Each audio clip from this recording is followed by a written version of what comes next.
কথা বলি, নারীদের বা মেয়েদের অনেক শারীরিক সমস্যা ডাক্তার থেকে নয়, হাসপাতাল থেকেও নয়, বরং নিজেদের দৈনন্দিন ব্যবহারের কিছু জিনিস থেকেই শুরু হয়।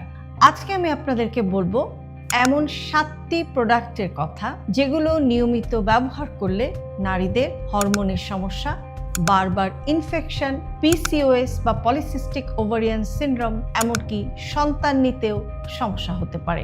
আপনাদেরকে ভয় দেখাতে নয়, সচেতন করতেই আজকের ভিডিওটি শেষ পর্যন্ত দেখুন, কারণ 7 নম্বর পয়েন্টটা হয়তো অনেকেই জানেন না। সুগন্ধিযুক্ত বা ফ্রেগনেন্স আছে এই ধরনের স্যানিটারি প্যাড। অনেকে ভাবেন যে ভালো গন্ধ মানে পরিষ্কার, এক ধরনের রিফ্রেশিং ফিলিংস, কিন্তু বাস্তবতা হচ্ছে এই প্যাডগুলোতে থাকে কেমিক্যাল সুগন্ধি এবং ব্লিচিং উপাদান। এর ফলাফলটা কি হতে পারে? জ্বালাপোড়া, চুলকানি, বারবার ইনফেকশন।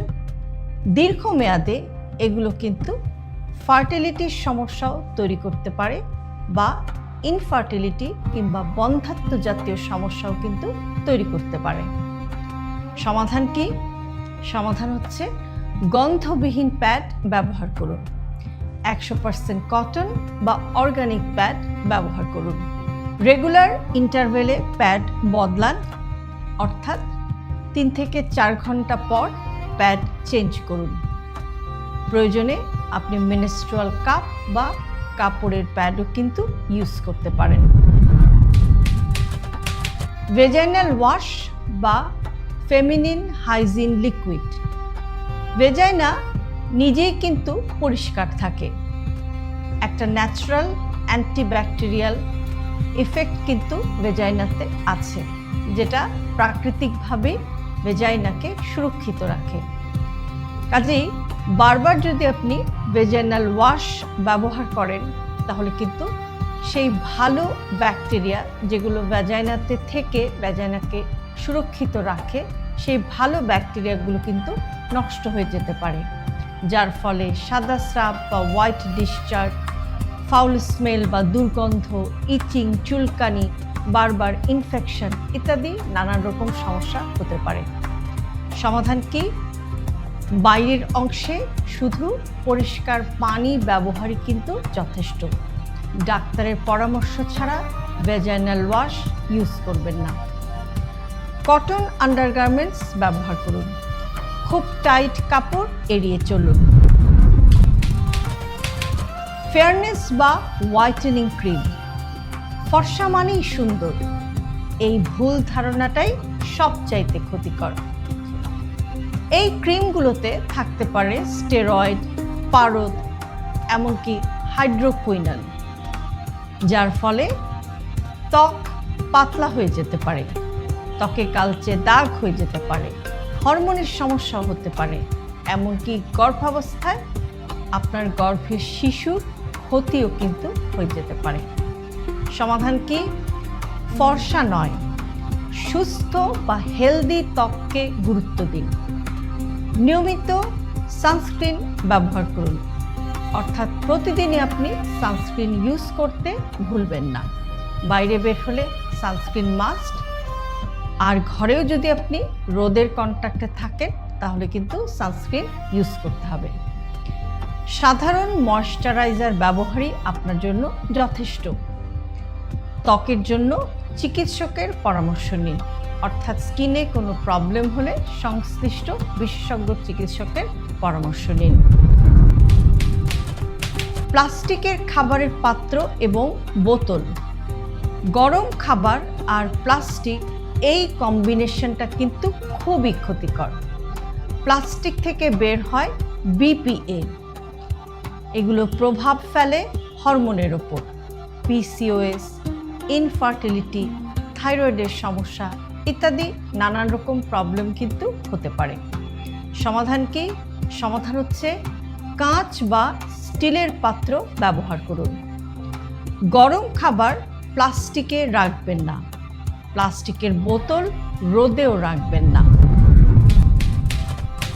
সিনথেটিক আন্ডারওয়্যার বা আন্ডারগার্মেন্টস। পলিস্টার বা নাইলনের আন্ডারওয়্যারে বাতাস ঢুকতে পারে না, যার ফলে অতিরিক্ত ঘাম হতে পারে, ফাঙ্গাল ইনফেকশন হতে পারে, দুর্গন্ধ হতে পারে এবং দীর্ঘদিন এরকম থাকলে বা দীর্ঘদিন ব্যবহার করলে চুলকানিও কিন্তু হতে পারে। সমাধান কি? 100% কটন বা সুতির আন্ডারওয়্যার বা আন্ডারগার্মেন্টস ব্যবহার করুন। রাতে ঘুমানোর সময় একটু ঢিলে ঢালা কাপড় পরুন এবং আন্ডারগার্মেন্টস যদি ভিজে যায় তাহলে সেটা রাইট অ্যাওয়ে বদলে ফেলুন। খুব টাইট আন্ডারগার্মেন্টস এড়িয়ে চলুন।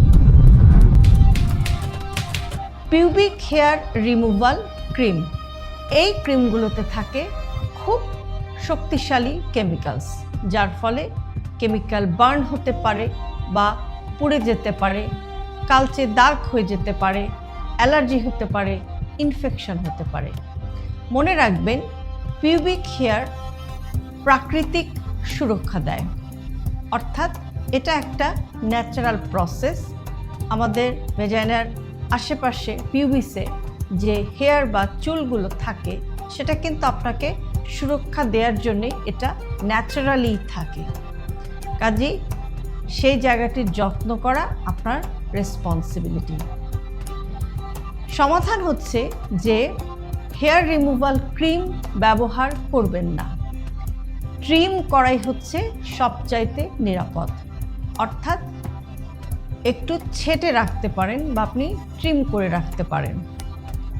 আর কেউ যদি শেভ করেন তাহলে শেভ করলে পরিষ্কার ব্লেড ব্যবহার করুন। লেজার করলে অভিজ্ঞ লেজার সেন্টার বেছে নিন। অভ্যাস হিসেবে পেইন কিলার খাওয়া।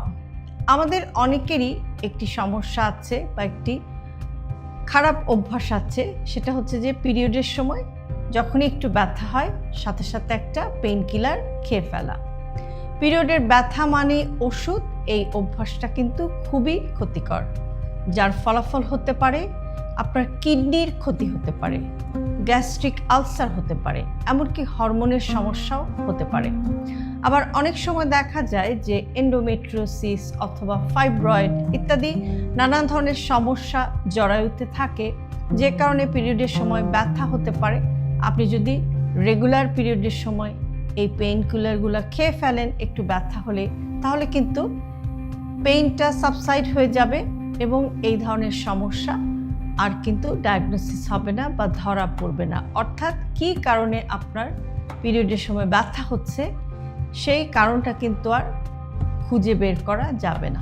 কাজের সমাধান হচ্ছে যে বারবার ব্যথা হলে প্রথমে কারণটা খুঁজে দেখুন যে কেন ব্যথা হচ্ছে।